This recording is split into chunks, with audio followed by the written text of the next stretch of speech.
Auntie version, January 2026. With our Agony aunt, Joe Turner. Question. Dear Auntie version, how can I tell if I am suffering from imposter syndrome or if I am indeed just not very good at something? Sometimes I worry that I'm failing at work and when I don't get good outcomes, but then start going round in circles in my head. Could this just be imposter syndrome? Yours, Imposter? Answer. Dear Imposter? Such a good question. The difference between imposter syndrome and objectively not being very good at something is whether your feelings and internal narrative marry objective evidence. Imposter syndrome is classically characterised by feeling like a fraud, waiting to be found out, and not being able to accept praise, attributing any success either to luck or the actions of others. This is despite evidence that you are, in fact, capable. If you are genuinely not good at something, then objective evidence or constructive feedback might support your opinion of yourself. You reference times when you don't get good outcomes, and it is probably tempting to conclude that this is supporting evidence for your internal feelings, particularly in healthcare. However, we need to give this context. Are you setting yourself a realistic bar for good outcomes? Are you holding yourself to achievable standards? How do your outcomes relate to those of direct peers with similar levels of experience to you? The problem with imposter syndrome is that it feeds perfectionism. It has us overworking and overwhelmed as we strive to achieve the impossible. Yes, we need to be accountable and work to maintain good standards of care, but imposter syndrome and perfectionism are often evidence of the balance having tipped in an unhelpful direction. So when you look objectively at the evidence, does it genuinely support feelings that you are not good enough? If so, where can you seek good support to gain and improve your skills? If not, the support might be better directed towards helping you challenge those unhelpful thought patterns and behaviours. Question. Dear Auntie version, how do I know how much I should specialise? I get bored being too general in my clinical work, but worry that I will be less employable if I pick the wrong area. Yours, Bored. Dear Bored, my immediate and flippant response is that if you're bored, you're already less employable than someone who loves their job. But I also hear your concern about becoming so specialist that employers may see you will only be able to see a small percentage of their client base. There is a Goldilocks option of specialising but retaining your generalist skills. I've heard this referred to as a T-shape career. You can treat most things that walk through the door, but you are the go-to person for your chosen specialism. That way, you get to spend a fair amount of time working on cases that really float your boat, but everyone knows you can treat other conditions.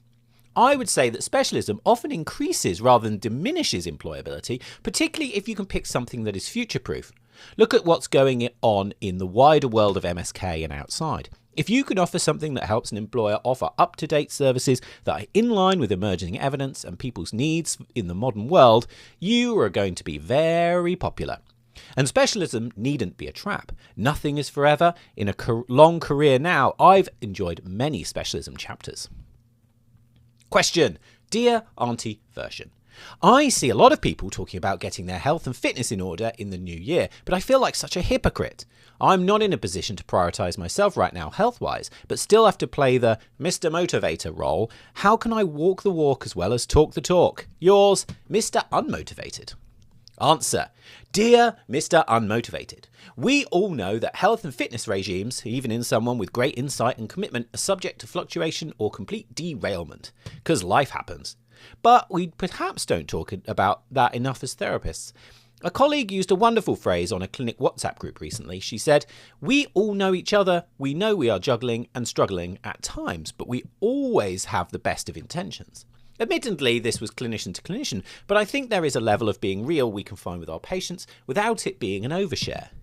I'm a big fan of James Clear's book Atomic Habits and often quote it to patients. Whilst James advocates consistency as the key factor in habit formation, he also allows for variation in output and the acceptance of missed days.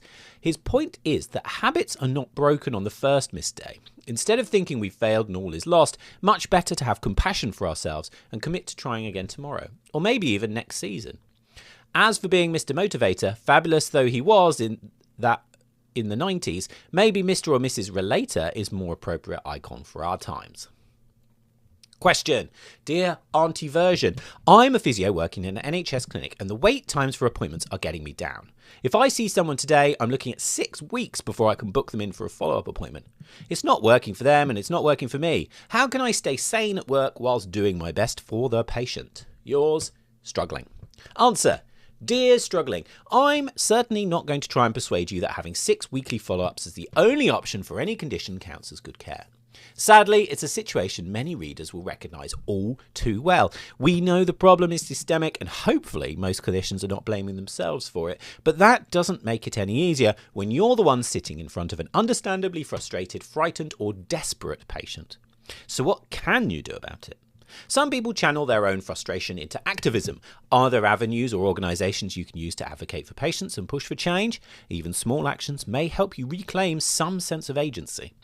Others decide to vote with their feet. If they can't see any prospect of change, they choose to work in a different environment, maybe for an employer whose model better aligns with the care they want to provide, or they take the leap and set up their own service. Contrary to the belief of some, most people don't go independent to chase a mythical high salary. They do it so they can practice in a way that feels fulfilling and sustainable. I'm not suggesting that leaving the NHS is the answer, and I recognise that for some this is an ethical no-no. It's a tough situation and I don't believe there are any easy solutions right now. You're doing your best in circumstances that would challenge anyone, and it's more important than ever to hold on to the parts of your life that exist outside of your work. Interests, relationships and activities that remind you of your identity beyond the therapist trying hard in a struggling system.